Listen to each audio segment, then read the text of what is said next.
Chat Night Africa. Welcome to Chat Night.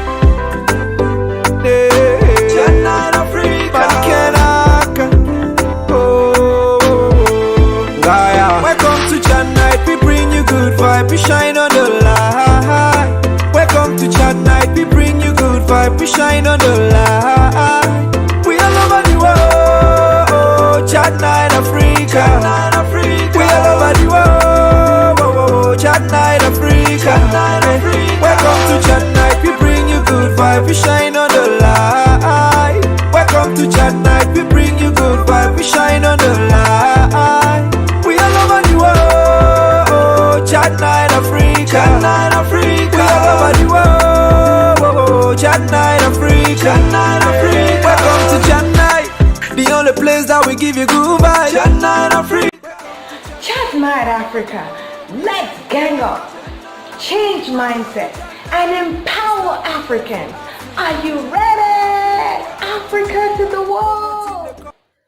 And now, live from the headquarters of Chat Night Africa, Divine Shamika.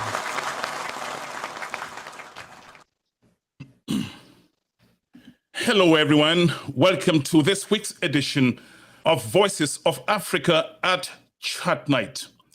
On February the 9th, 2022, I received the call many people would rather not see come.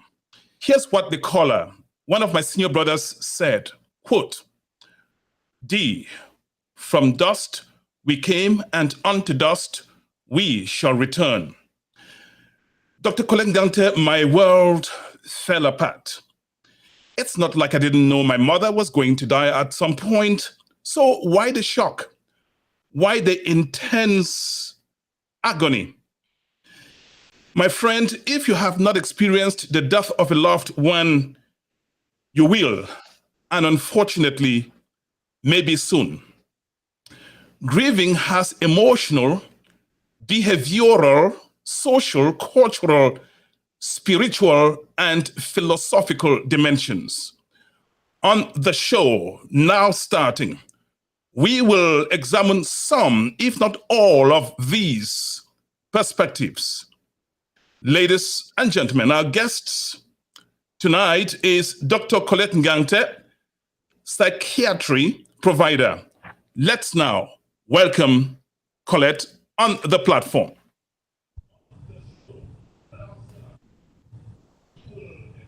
Hello, Collette. We're glad to have you on the show after a long time. Thank you so much, Nidi, for inviting me back to the show. It's an honor to be here. Thank you. Dr. Collette Ngante, the thrust of our broadcast is how you sail through grieving in a way you don't get hurt. But before we get to that, what is implied when you talk of grieving and loss? People typically think death. Yes, most of the time when we talk about grief, we usually think about death of a lost one. But grieving is not always that. Sometimes we grieve about the loss of money.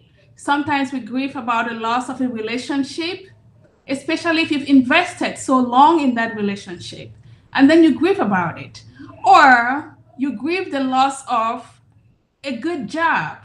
Let's say you were in an executive position and you lost that job, or any job, and you lost that job. It hurts and you grieve about it. So grieving is different ways of grieving. Thank you. Thank you, Dr. Ngante.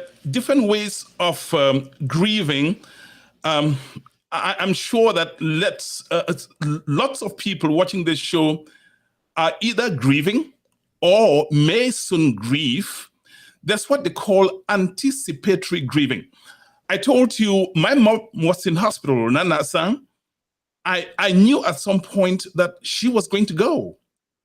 So as I ask you, why is it that when a loved one closes their eyes, it comes as a shock, as if you didn't know it was going to come? What happens? Yes. People grieve in different ways. And, they say there are 5 stages of grief. And the first stage of grief is denial. So even if your loved one is 120 years old and you lost that person, that is someone you have known for a long time. So first of all, before we proceed, Nidhi, I'm so sorry about your loss. And you go through that stages, which cannot always be chronological. The first one is the stage of denial, which you are like, no way, it did not happen. My mom did not die. This did not happen to me. I didn't lose that job. This does not happen. No. So you go through that denial stage. And then after the denial stage, you go through a stage of anger. The stage of anger is when you have those extreme emotions. It could be you just mad with the whole world. You just have that, you can take it out to some other people. And sometimes too, some people just internalize it and it's in you and it's boiling and you just cannot even control the emotions. And then some other stage, the next stage is, and bear in mind that these stages does not only have to be chronological. You can just shift from bargaining, which is the third stage, where you bargain. You are like, okay, God, if I do this, please let this not be true. I will be a good person if my mom doesn't die. Oh, no. I will serve you for the rest of my life if my mom doesn't die, if my dad doesn't die, or if I don't lose my job. And then after that stage, we go now to the internalization of it, where people start feeling depressed, down, you retrieve inwardly, you feel sad, you don't want to go out there, you don't want to go to work, you don't want to do things, so you have the depression. Then the fifth stage is the acceptance stage. And some people can just accept it as normal, but some people can get stuck in the phase of denial, where you just don't want it, you just choose not to accept it even happen. You are like, no, I'm not even gonna take it. Don't even tell me, I don't want to hear. And you just end at that stage. But sometimes some people will just shift straight ahead to the stage of anger, where they feel really upset. And some people can get so upset that, they'll punch the wall, they'll yell at their spouse, they will just do some irrational things when it comes to death. So people have the different stages of grief, and it can happen in any way. It can happen to anybody. So yeah, thank you.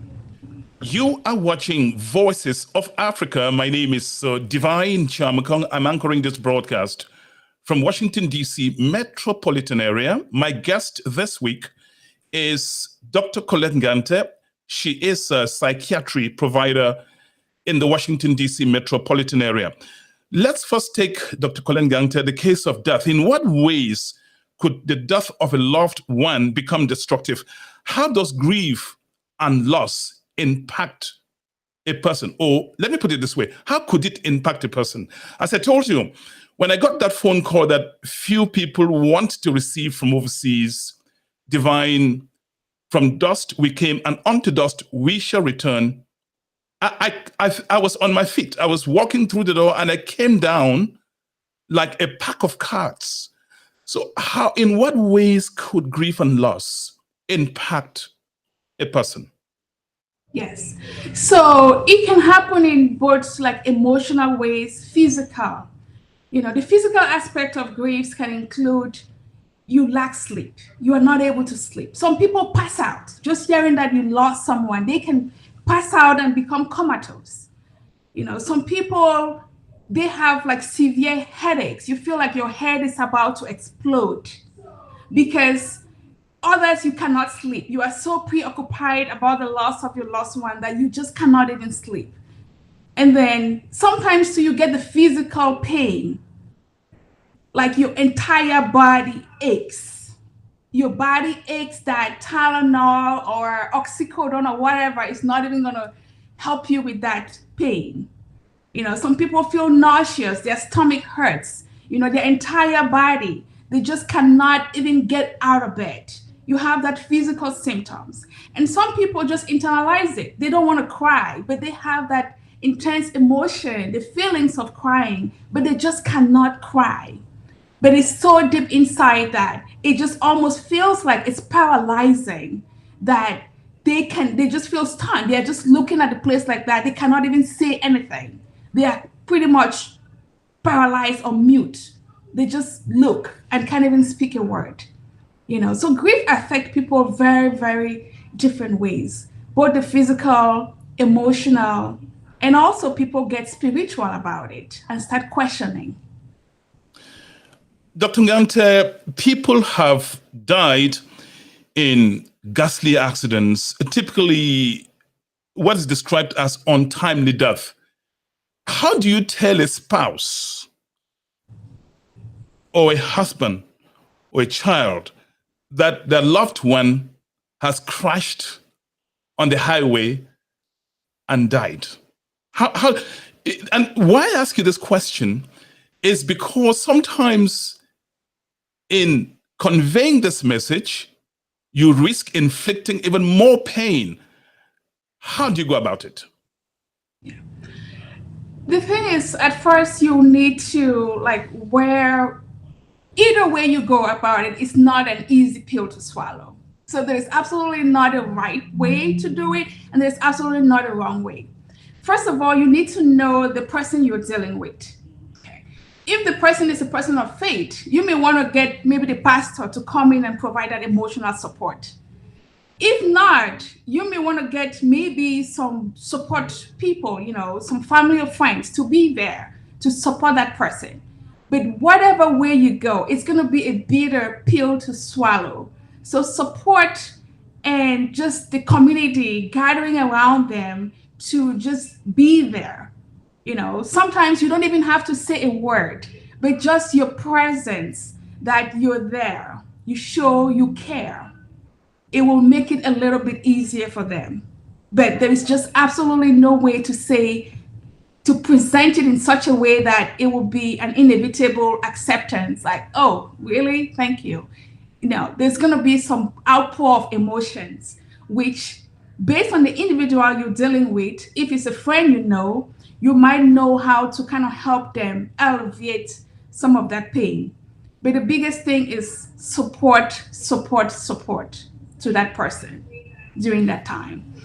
In case you are just joining us, we're broadcasting the show live on our broadcast website, www.chatnightafrica.net, www.chatnightafrica.net.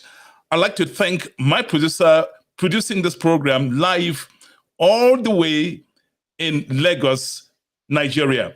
You can also dial this, and my producer is Mr. Ze Roger Ford. Thank you, Roger, for staying up this late to make sure this show is aired on the various social media platforms.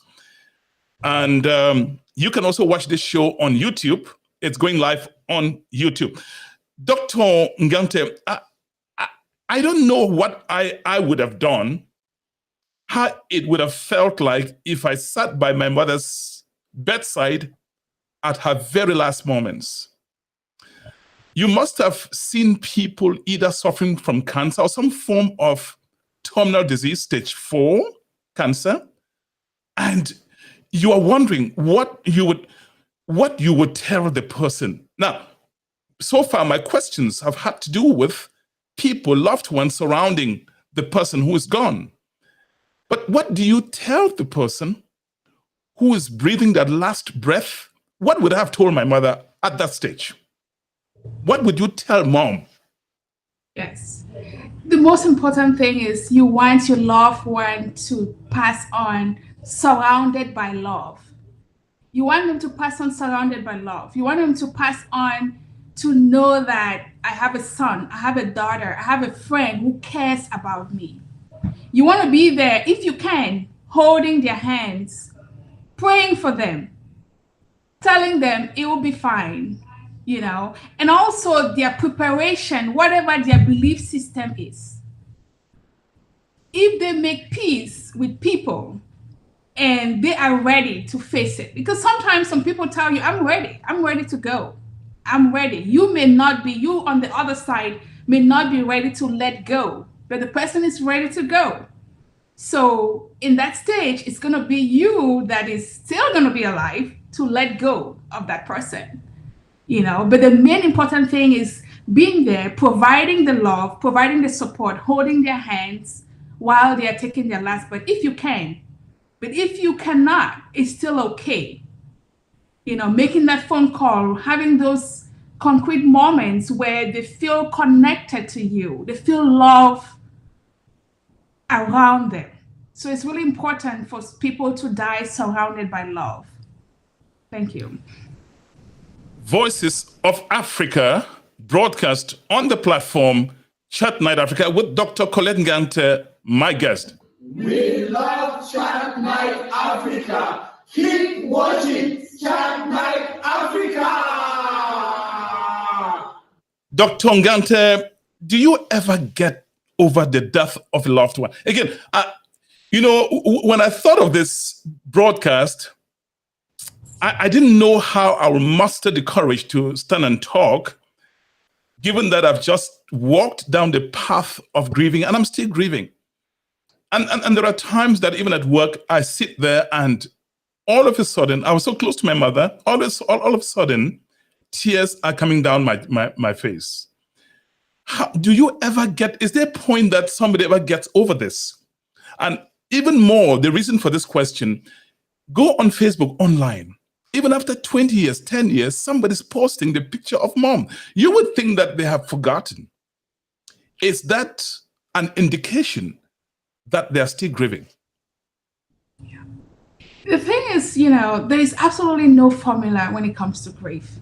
Some people grieve for one day and they are done with it. And some people grieve for years, for decades. People grieve forever, But there is the healthy aspect of grieving. If you think about your loved one, you remember the sweet memories and you have good thoughts about them. Even though you feel emotions, but those good memories cannot help console you about them. But if it becomes to a point where it's like dysfunctional to you, then that is a problem. Some people after 6 months, it's okay. Some people after 12 months, the memories will never fade away. Memories last forever. So it doesn't mean that out of a sudden you're just going to wake up in the next day and be like, oh, my mom is gone, it's all right. You'll come up with ways to cope when you think about them. But there's no formula that 6 months, 1 year, 5 years, 10 years, you have to stop grieving. But you figure out ways on coping. Some people cope by maybe posting their pictures and talking to other people about them. But when it gets to a point where it's dysfunctional grieving, that's when it becomes a cry for help. A dysfunctional aspect of grieving, which we can talk about. And we'll get to that. You are a specialist. You are trained to handle these things, to talk to people in their tough moments. It's hard. I honestly, I don't know how, with a straight face, somebody comes to you and you have to try to console that person. When it got to me, when it hit me in my face, a lot of people ask me, Divine, what can I do to help? Or let me know what I can do to help. To be honest with you, I didn't know what to say. Should I say write a check? Should I say come sit with me? Should I say come cook food in my kitchen? What do you really respond? And why this topic resonates with so many people, because if you haven't lost somebody close, a friend, a spouse, a child, a parent, it's only a matter of time. So when people ask you what they can help, what's your answer? I feel like it's not a good question for someone to ask, how can I help when it comes to grieving? The best thing to do is to provide the help because they are grieving, and that help could be just your presence, just being there. You don't have to say anything, because sometimes we always feel like we just need to talk somebody out of you losing your mom. I can't talk you out of it. You have to feel it. You have to go through that grieving process. Because if you don't go through it now, it will haunt you for the rest of your life. So it's okay to grieve. It's okay to cry. It's okay to feel emotions. It's okay to have periods where you cannot sleep. So if we as a community or as a friend, you want to provide support to a loved one or to your friend that is grieving the loss of a loved one, you can provide the support. You can go into their house and you can help them clean up, because sometimes people grieve that they just feel powerless, that they cannot even get up in the morning and brush their teeth. So just be there present and ask them like, oh, did you brush your teeth this morning? Do you, clean their house for them, cook food, or do some simple tasks, go to the grocery store, pick up something? That'll be helpful. In African community, it's like we have to be present. You have to go there. You have to cook food, so the person has food to eat. Because when you're grieving, that's the last thing you think about is food. So if you have somebody that comes in there, cook you some fufu and jama, then you'll be able to, at least the food is there. And just be there and be like, okay, Needy, take some food and eat. And while you are there, the person may feel like eating with company. So that too. We love Chat Night Africa. Keep watching Chat Night Africa. Dr. Ngante, I told you, when that phone call came from Cameroon, I was walking through my living room, heading out, and I came down. I came down like a baobab that has been blown off its root by a tornado. And when I came down on the floor for 5 minutes, I think my IQ dropped, because if you ask me, Divine, what's your name? I wouldn't tell you. So what happens at that point? You're in such confusion. I didn't even, if you, like I said, your name is just something they get you off from sleep. Somebody asks you, what's your name? Collette Ngante. What's my name? Divine. But I found myself, my brains went blank. I could not, what happens at that stage? What's happening? It's a stage of shock. That's a stage of shock. When you go through that stage of shock, and everything else doesn't matter. You just feel like you lose control. You cannot even comprehend anything. It's shock. Yeah. Is grieving determined by your culture? And here's why I ask you this question. Thank you, Dr. Ivo Dita. Dr. Ivo Dita says, thank you, Collette, for the good job you're doing, and comments. By the way, the phone line is now open. You can dial 240-603-7367. Let me repeat, 240-603-7367. Here is what Lambert Mbom says. Generally, people don't deal with grief properly. Is that the case? How do you respond to Lambert? Yes, it is a true question. Sometimes when people are faced with grief, they don't deal with it. You don't have the time to even grieve the loved one. Some people have those emotions that they tend to do other things. Like they want to just drink, they just want to booze it out and just drink and get drunk and go to sleep. That is not dealing with it properly. Some people use drugs to help, not prescribed drugs, like out of the streets, cocaine and whatever things, to deal with that internal pain. They use drugs to deal with it. So they're not dealing with it properly. And sometimes people rush through the grief process. You lose someone and you don't have time to really sit down and mourn the person. You want to just go back to work, like within 2 days. You want to just go to work and start working. So you haven't really grieved that person. So all of those emotions are still inward to you, that it comes out in different ways. And it can come out with anger. Even after 1 year, you're still feeling angry, but you just don't even know what's causing that anger. It's because you had that debt and you didn't grieve appropriately. Here is what Shea Tata Ate says. Is there a proper way to deal with grief? There is no right, it doesn't have to go through a standardized process. There is no standardized process of dealing with grief. Because everyone, I can lose my dad. I grieve for my dad differently. I don't expect my brother to grieve for my dad the same way I grieve. It all depends on your relationship with that person, so you don't have to. There are 5 stages of grief, but people don't go through the 5 stages. Sometimes people just go through acceptance. They just accept it and they move on with life.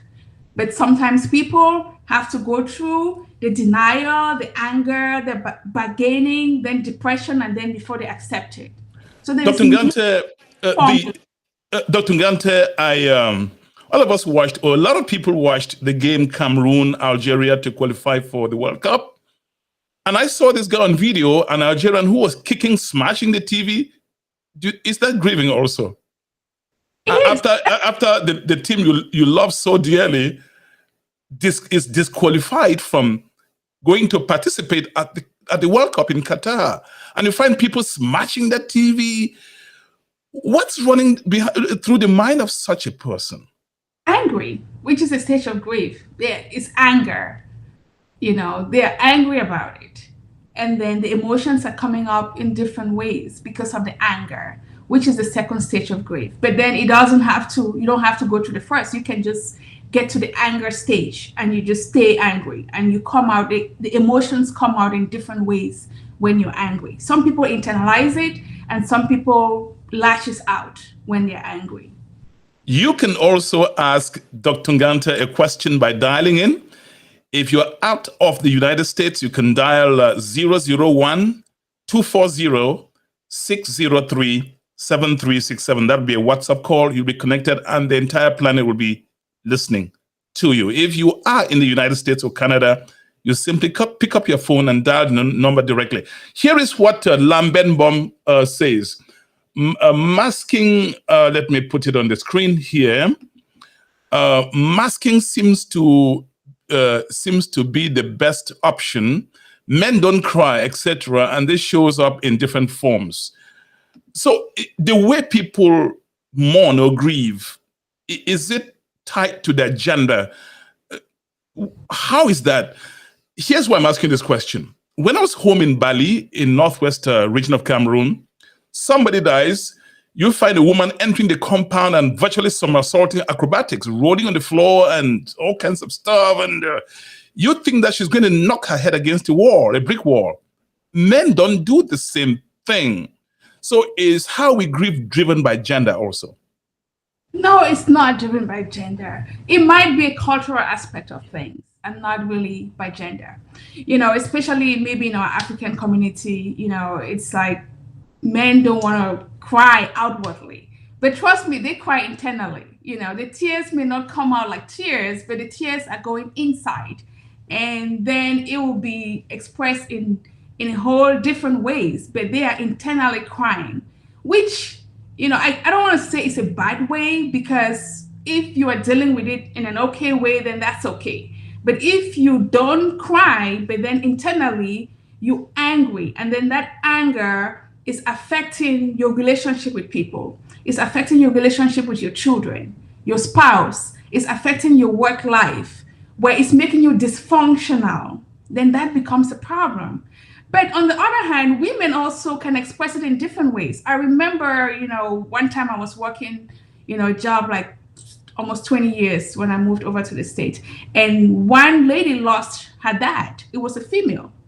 I was taking care of the dad. And what she told me was like, Collette, let's go have some ice cream for dad.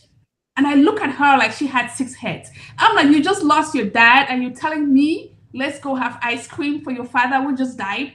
But to her, that was her way of grieving, to just go get an ice cream for the dad because the dad loved ice cream.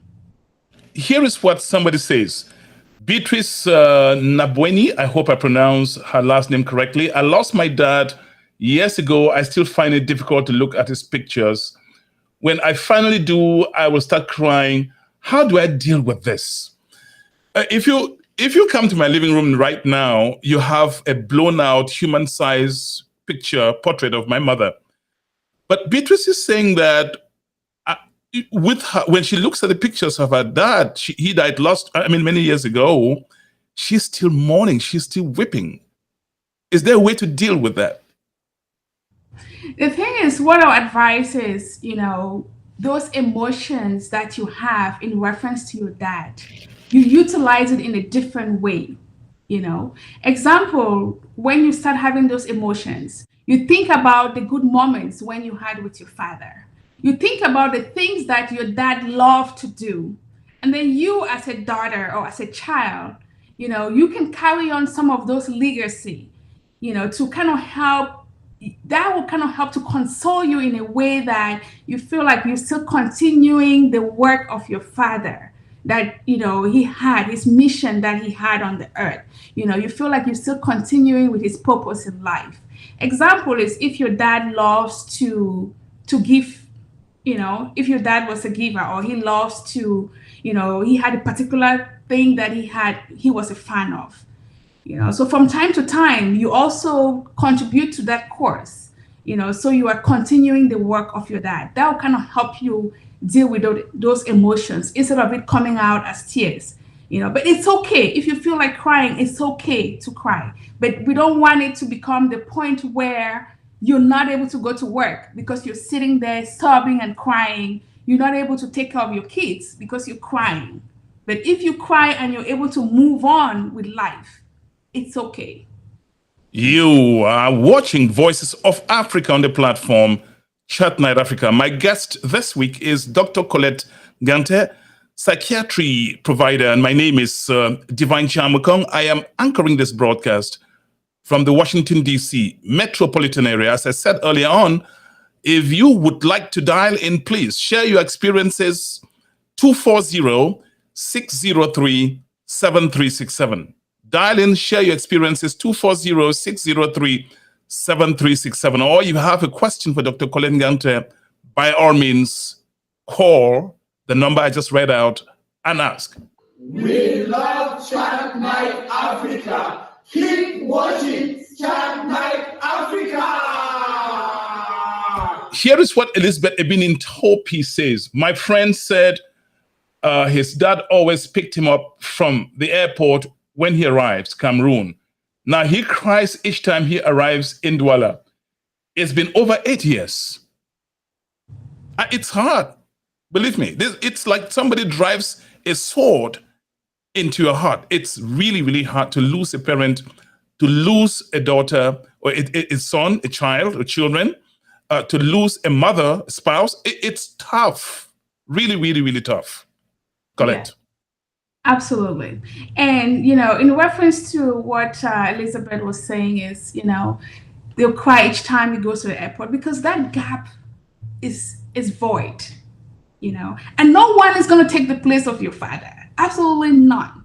Even if instead of like when you go to the airport, your dad used to pick you up, and now you have a Mercedes or whatever limousine comes and pick you up, that will not replace him. That will not replace him. But the biggest thing is just making sure that those tears come with memories. Like you're thinking about the good things that he did for you. And when each time you think about it, you appreciate him, and you feel like, you need to do something to honor him because he did all those good things, that those good memories you're still having those good memories. But it will not disappear. It will not disappear. You will just figure out ways on helping you deal with those emotions. Collette, when a loved one, like a parent, dies, like I lost my mom, and most people, when they call me or they're talking to me, they say, "How old was mom?" I know, and honestly, they mean well. They're just saying, well, if mom had lived her life, or dad had lived his life, in their mind, they are, in a way, they're trying to alleviate the pain that you are going through, the agony, the intense agony. But it could come across as being insensitive. Who cares if your mom or your dad is 150 years? Yeah. Well, the thing is, since you are in the pain, you can look at it as being insensitive, but I don't think it's being insensitive, because that might be their way of knowing, like using that to comfort you. It's not that if you're 100 years old, you die, it should be meaningless. No, Even if you lost somebody who is 120, that everyone is begging that, okay, this person needs to go. But it's your loved one, it will still hurt. If it's a baby, it will still hurt. But the person, on the other hand, is asking about the age because they can use that as a means, as a tool to comfort you. Because they could tell you as a comfort, like, you know what, mom was here, mom lived a great life, think about those things and stuff like that. And, just using that, not that they are feeling like, okay, this person was 70. You're 70 years old, you just need to kick the bucket and be gone and it's okay. No. I know. Well, we'll talk about aspects of culture in mourning because our audience is predominantly African.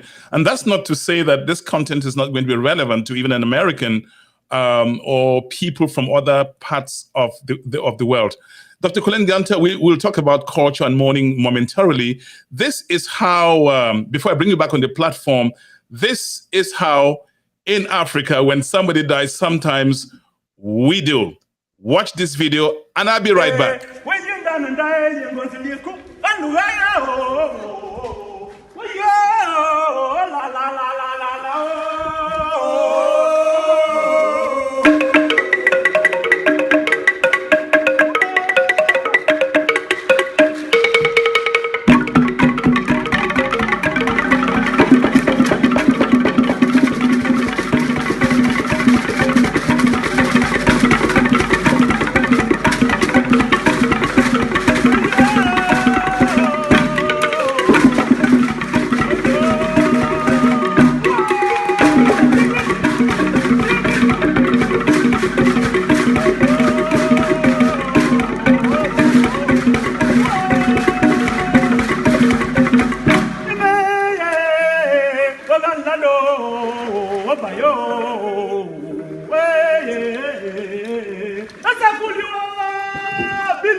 You are watching Voices of Africa on the platform Chat Night Africa. We're broadcasting the show live on our website, www.chatnightafrica.net, and also on our YouTube broadcast channel, Chat Night Africa. It's also airing on our Facebook broadcast page, Chat Night Africa. Ladies and gentlemen, once more, join me in welcoming Dr. Collette Ngante on the platform.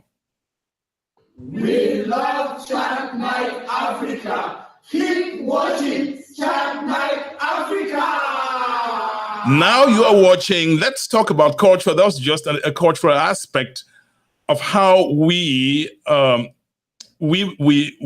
grieve. Dance groups are brought to the place and different dance groups and so on. By the way, that dance group is called the Subi sensational troupe of Old Town Bamenda, northwest region of Cameroon. Dr. Ngante, I have, like you do, friends from the United States, and when a loved one dies, they say, well, let us give them time to mourn. It's more like a kind of solitude thing. Unlike us Africans, believe me, people come to our home till 2 a.m. And so what are some of the cultural dimensions to mourning, especially among Africans? Yeah. Even among Africans and in different, cultural aspects, like example in Cameroon, Cameroon is considered Africa in miniature. In different parts and different regions of Cameroon, they have different aspects of mourning. Like in some places, if you lost your spouse, you have to sleep on the floor for 7 days, which, oh my goodness, that is, to me, but it's the culture. I'm not going to say anything about that. In some places, when you love someone, you have to shave your hair like all the way to skin. You have to shave it. So people do those things. And, the different cultural aspect, which culture is so ingrained in us, which we cannot dispel cultural aspect. I respect my culture, because your culture is your pride, so you have to respect the culture. But there are some aspects of culture which is more favorable to men, which is more favorable to men most of the time, especially in our African culture when it comes to loss of a spouse. So there's that aspect which we cannot deny it.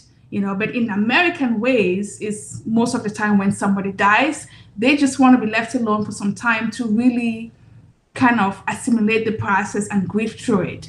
But in Africa, we always want to provide that extra support. You want to be there. Some people will come and stay with you for the whole month to provide that support, which is good. It's a good thing to do. But to an American person, that's their own kind of way. So my own thing is, wherever you find yourself, just take time to understand some of the important cultural aspects that they hold dear to.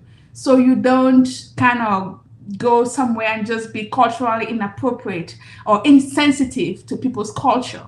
And you can say, if you come and I'm crying and I'm yelling and putting my hands on my head and tell me that is bizarre. Because it's not bizarre to me. It's my cultural aspect. And that to me is how I mourn somebody that dies. But if you choose to go have ice cream in memory of the person, that is okay as well.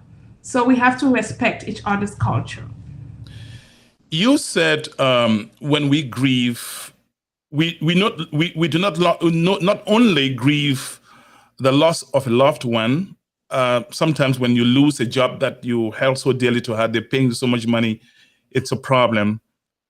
Sometimes divorce, sometimes relationship. Remember that boyfriend or that girlfriend that you invested so much in, hoping that probably one day you get married, and one day she picks up somebody and just elopes with that person, and you just heartbroken.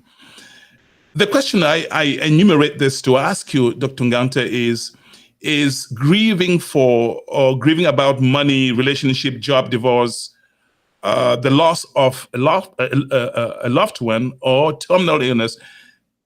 Is it the same? Is the feeling the same? Well, it just depends on the individual, because somebody may value their job more than their parent. So if they lose that job, they'll grieve for it more than if they lost their mother.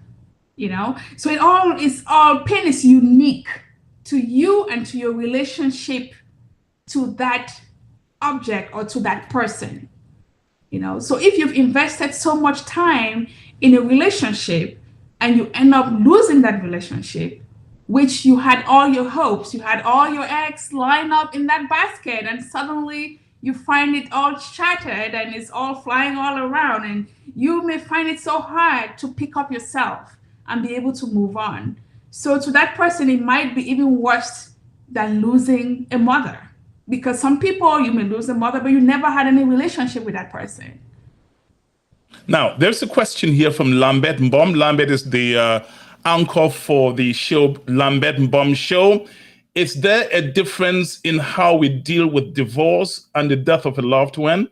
The two are life-changing experiences, but often many don't take the time to handle divorce, and many are rushing to try to prove to the other person as being the monster, when they should rather be thinking of how to heal through the moment.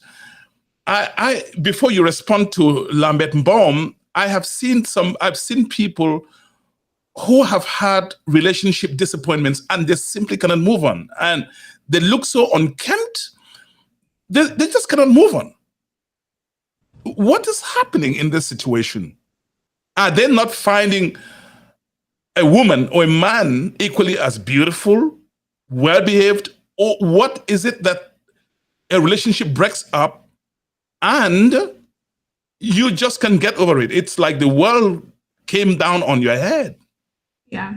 So sometimes, in a situation like that, where, you invested so much in that relationship and you end up, The relationship breaks up and you just can't move on. So the person might be stuck in the phase of grief, which is the depression phase. And you're just stuck in that depression phase where you just have that sadness inside you. You just cannot pull up. Some people can't even get out of bed. They cannot do their basic task of just even getting up and showering and, keeping themselves camped up. They cannot even just move past that stage of depression after you've lost a relationship, which is like the third stage of grief. But some people just feel stuck in that stage and they just can't get past it. So in that case, as a community, or if it's your friend, you have to figure out how to help them. Some people, when they are stuck in that phase, they may need help. They may need counseling to help them to deal with that loss.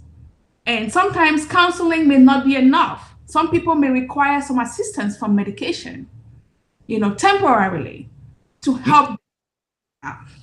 Now you talk about counseling. That leads me to the next question. You counsel people when in tough times, whether divorce, loss of a loved one, loss of a great job, maybe relationship breakup. But let me tell you this. I was following the news and I heard the story where two lovers decided to organize a breakup party. A breakup, I don't know. I'm still trying to figure out that. I don't understand how you break up with somebody and then you're organizing a breakup dinner. But the sad part is that after that dinner, the young lady was found dead in the woods. The body was found in the woods 3 weeks after. But the question you're asking yourself is, how do you get to organize a breakup dinner, a breakup date? Dr. Ngante, are you experienced in these matters of counseling people? People come to you, they're breaking up, you ask them to organize a date, a breakup dinner. What will you tell them? The thing is, especially in America where we find ourselves, relationships are very complex in this country. They have like complex relationships that you and I cannot understand. Some people have open relationship, like you can be married to this guy, but this guy knows that you and this other person are doing something and doing something and doing something, so they have all kinds of complex relationships that, your cultural mind frame cannot even comprehend with it. So some people, to them, it's a celebration. You find yourself stuck in a relationship where they were treating you like trash. They never value you. They never value your time. They never value you as a person or what you bring into that relationship. They kind of utilize you more like an object or stuff like that. And that relationship is ended. It calls for celebration. So, because maybe you've been finding ways on getting out of that relationship and now you finally found an exit point. So it's a call for celebration because you found yourself stuck in that place where, you've been there for years and you don't even, you want to come out of it, but you can't come out of it. And suddenly you find an exit point. So you will celebrate. But what I find perplexing is that both parties who are breaking up decide to go out for what they call a breakup dinner. Shouldn't you suspect the motives of the person even asking you to do that? If it's the man, if you're the one leaving the man. Yeah. Sometimes people come to that decision that, it's not working. Let's part ways amicably, which is okay. They come up with a decision. You know what? This relationship is not working for you. It's not working for me.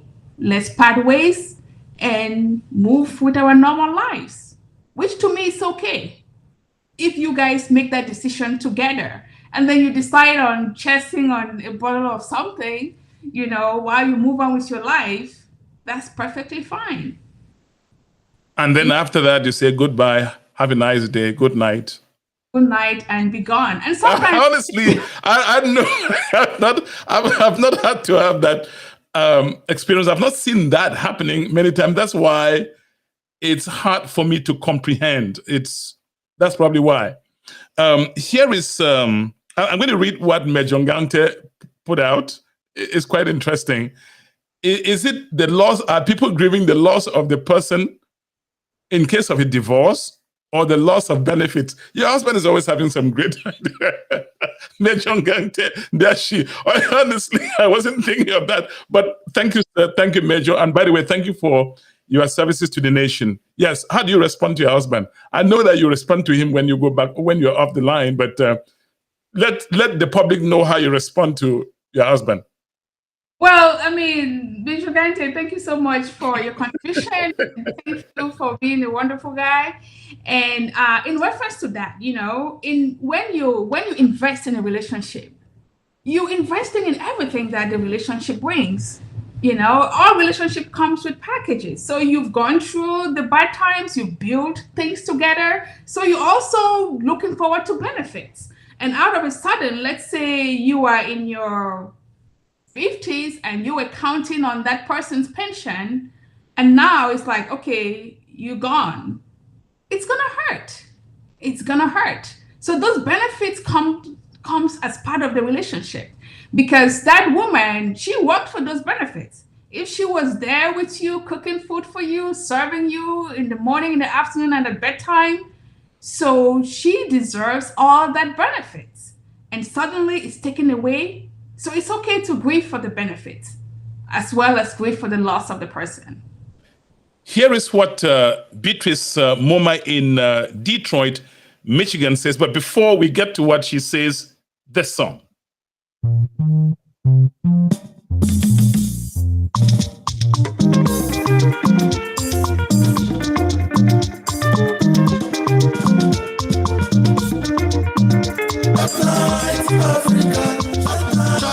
Africa, just nice Africa, just nice Africa, just nice Africa, just nice Africa, just nice Africa, just nice Africa, just nice Africa, just nice Africa, just nice Africa. Beatrice Moma says, I lost my mother over 2 years ago. Nothing in life is interesting to me. I can understand you, Beatrice. I can't go back to work because I cry every time or moment when my mother crosses my mind. When the thought of my mother crosses my mind. She was living with me for almost, for most of the time than my siblings. I am still in the state of denial. I've gone through counseling, but it seems as if it's not helping me. At this point in time, all that comes to me is death. Will I ever get out of this denial stage? She asked. What can I do to move past this state of denial, since counseling didn't work well with me? My mother was the world to me. She played a part in raising my two beautiful children. I have to say that, Beatrice, I feel your pain because I have the same pain. But how do you respond to Beatrice? Yeah, Beatrice, I'm so sorry about your loss, and and that you're going through that even at this stage.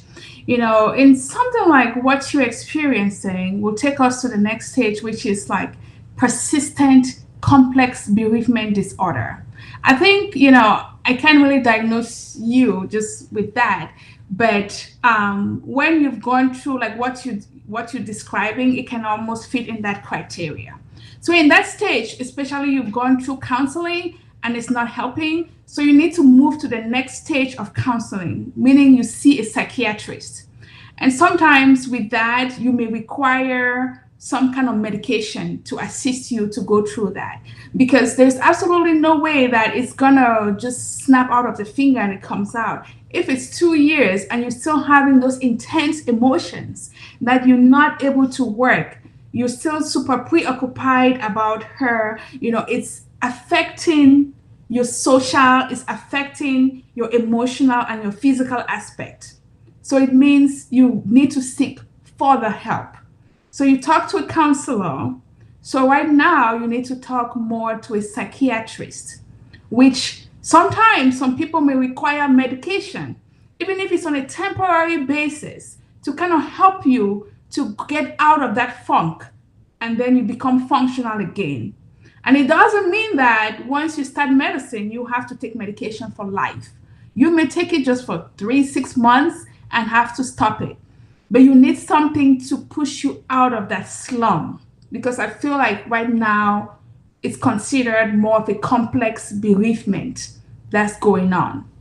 Thank you. The reason why, thank you, Beatrice, and my condolence. The reason why we thought of doing this show is because if you haven't lost a loved one, you may never have a divorce. A loved one may never have cancer or one of those terminal diseases we know out there. But one thing that we know will happen is mom is going to die one day if she's not dead yet. You are going to die, you're the wife of somebody, or you have a husband. Spouses are going to die, children are going to die, and so on. So we thought that it'd be very appropriate to bring this content. I know that especially Africans, we don't like to talk about death, but something doesn't go away because you don't want to talk about it, Collette. We have to talk about it. All right. Now, the next question, since you mentioned counseling, that takes me to the next question. You are a counselor, and I know at the same time you're a devout Catholic. When somebody comes to you, like Beatrice is saying, I know that Christ said in life there'll be trials and tribulations. What do? Do you pick up your Bible and read to that person and say, let's pray and go home? Or what's the difference between what you will do and what a priest, maybe Father Maurice Aqua, will do? What's the difference between you and him? Okay, first of all, Nidi, let me do a point of correction. I'm not considered a therapist. I'm more on the psychiatry aspect of things. So therapists do more of the talk aspect, but I do more of the medication management. I do some talk therapy, but that's not my specialty. My specialty is more of psychiatry, which is medication management. Psychology is the talk aspect. So, but anyway, to your question, if somebody comes with something like that, because sometimes some people come after they've lost a loved one and they are angry. They are angry and they're angry with God. So you're not going to start reading the Bible and tell them like, okay, for God so loved the world that he gave his only begotten son, that whosoever believeth or whatever. You know, you're not going to say that. You're going to first of all listen. Where are they? What point in grief are they on? Where are they? You know, because if they're angry, some of them might be angry with God. Like, why did you take my loved one? And then once you start talking about God, it becomes an exit point. I'm not even going to go there. No. So except they're coming in for a Christian counseling before you start talking about Christ. You have to know there are tons of people out there that don't believe in Christ, you know, and you're not a Christian counselor. Otherwise, if you're a Christian counselor, it's something else. But in that case, you want to find out what point, where are they in their grieving process? And sometimes some people, all you just need is to help them to figure out ways on processing what they are going through. You know, if it's just helping them to process the situations. Yeah. We are Africans, and again, we are broadcasting this content to a predominantly African audience. Collette, do some cultural practices perpetuate grief or alleviate it? Either or. There are some that actually, if you lost somebody, they'll make you suffer. Unfortunately, you know, like in some cases where like you have to sleep on the floor because you've lost your husband or because you've lost your father or somebody. You have to lay down on the floor for 7 days. And if you don't, it's almost like you didn't love the person, you know? So those aspects of culture, I don't want to say it's archaic or whatever. I'm not here to condemn any culture, but it's their way of things, you know. But there are some cultures that will actually provide you with all those kind of support. You know, I mean, in the African culture, you know, people will come with their physical presence and things like that. But most of the time, especially if you are in the USA and you're losing somebody, maybe the person was on hospice or so, they may provide you with grief support where you actually you sit down, you talk to a counselor, they'll help you in other ways to go through that process of grieving. And if the person, is a Christian, the priest may come there and pray with them and help them to teach them ways or what Bible verses that you're going to say to kind of help you deal with the grieving process, But the biggest key factor in every single culture is support. Support, support, support. That's what you can give to anybody that's grieving, And sometimes the support doesn't mean giving them advice. It doesn't mean, another thing too is, if let's say I lost my person and you come visit me, it's not a time for you to be telling me about you losing your own person. You are there for that person. You're not there for yourself. Because sometimes, like you can go visit somebody that lost their mother, but you're sitting there, instead of consoling them, and you just start telling them like, oh, I lost my mother, I lost my this, I lost my that. Is that grieving person to condole with you, or are you to condole with the person? I understand sometimes it's almost like birds of the same feathers flock together, or you can tell them about how you cope with your own grieving process to help them. But I don't think it's a good thing, like if somebody lost their person and you come in there to condole with them, to start talking about your own person. That's kind of selfish, to my opinion. I tell you this, and some people may laugh not really laugh, but feel really terrible. Once I took a trip to Cameroon when the entire world was hit so bad with HIV and AIDS. And I went there to see a friend who was virtually like on her way out because of HIV. I mean, she was like a piece of paper to tell her how pale, emaciated she had become. And then we sit there, we're talking. A friend of hers comes in. Here's what she said. Hey, now so that sick don't really do you. That sick don't really humbug you. I was really embarrassed. But again, she didn't mean any harm. I don't know. How do you explain that, Collette? Yeah. The thing is, it just depends on perspective, she could, and how you present it, because I can come in here and tell you one thing and in a different way, I'm meaning something else. Like I can come and be like, oh, wow, that sick don't chop you. It's different than, oh my goodness, it seems like you've been dealing with some stuff. How can I really help you? Those are two different things, but it's almost meaning the same. Like, wow, that sick don't really chop your skin. That to me is demeaning. But someone may say, that sick don't really, but more in an aspect of like, wow, you've been really dealing with this and I had no idea. I wish I knew. Maybe I could have helped you in one way or the other.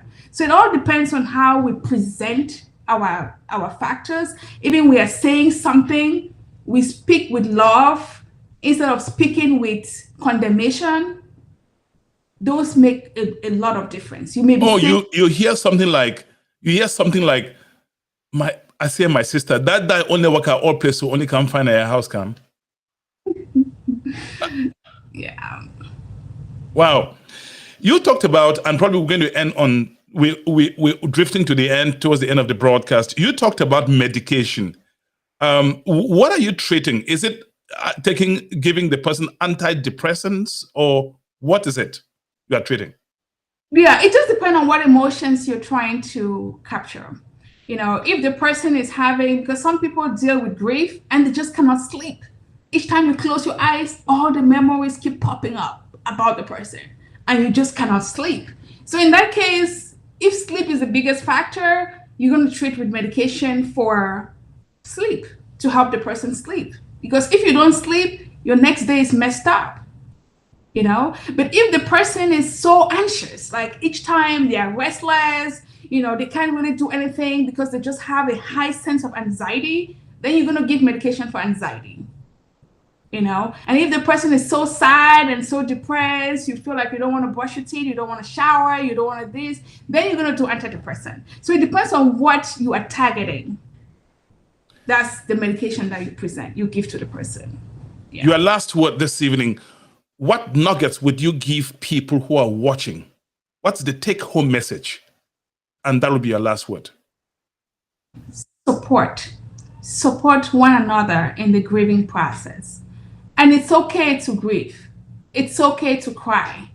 It's okay to feel like you don't want to talk to anybody when you're going through that grieving process. And be each and everyone's keeper. When somebody's going through tough moments, be present, support them.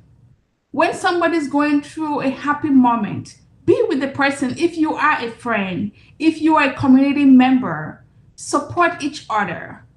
Be there for one another in grieving, in happiness, and all the time.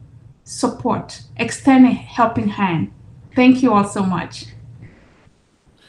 Collette, I be the one to thank you. And I thank you and Major Ngante for your support, especially just soon after my mother died. I'm so grateful to you. And I take the opportunity to thank all the people out there for their cascade of messages. My phone was ringing like a switchboard in a hotel. I want to thank all of you. Death is something that's going to hit everybody. I keep saying it. And like Dr. Collette said on her concluding remarks, let's be each other's keeper. Once again, thank you so much, Collette. It was nice having you. Well, let me tell you this. When you dip your finger in a jar of honey, you don't only do it once. So we like what the way you articulate the subject. We will be inviting you back, not to talk about grieving, but to talk about other areas of mental health. Do have a wonderful evening with your family. And by the way, give my regards to Mama Fortune. I know she's watching you. Thank you. Thank you so much. And friends, that's how we round off this broadcast. Thank you for watching. And simply go on our YouTube channel and hit the subscribe button. We love Chat Night Africa. Keep watching Chat Night Africa. Very good. We love Chat Night Africa. Keep watching Chat Night Africa. Very good. And it's time we go. Thank you, everyone, for... thank you, Divine Dr. Ngante, for your insights on handling life's trials and tribulations. Just nice Africa. Just nice Africa. Just nice Africa. And my producer in Lagos, Roger Ford, thank you so much for producing this broadcast live thousands of miles away from Washington, D.C., where we are. Just nice Africa. Just nice Africa.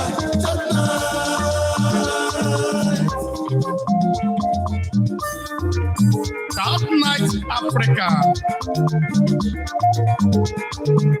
Africa by continent.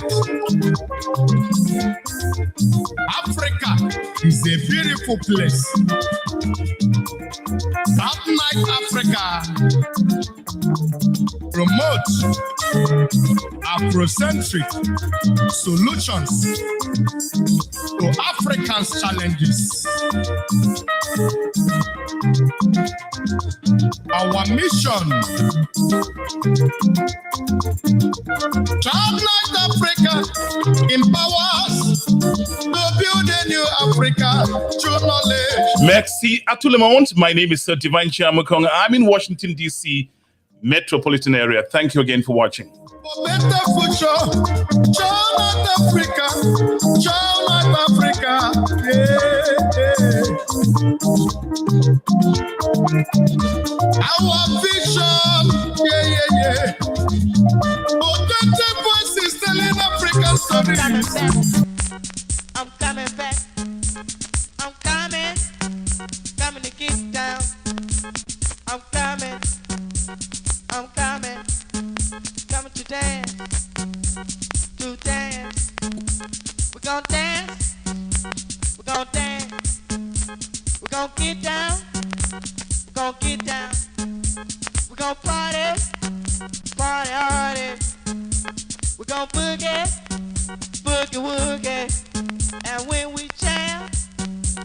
out of sight. This song right here is dynamite. I'm ready.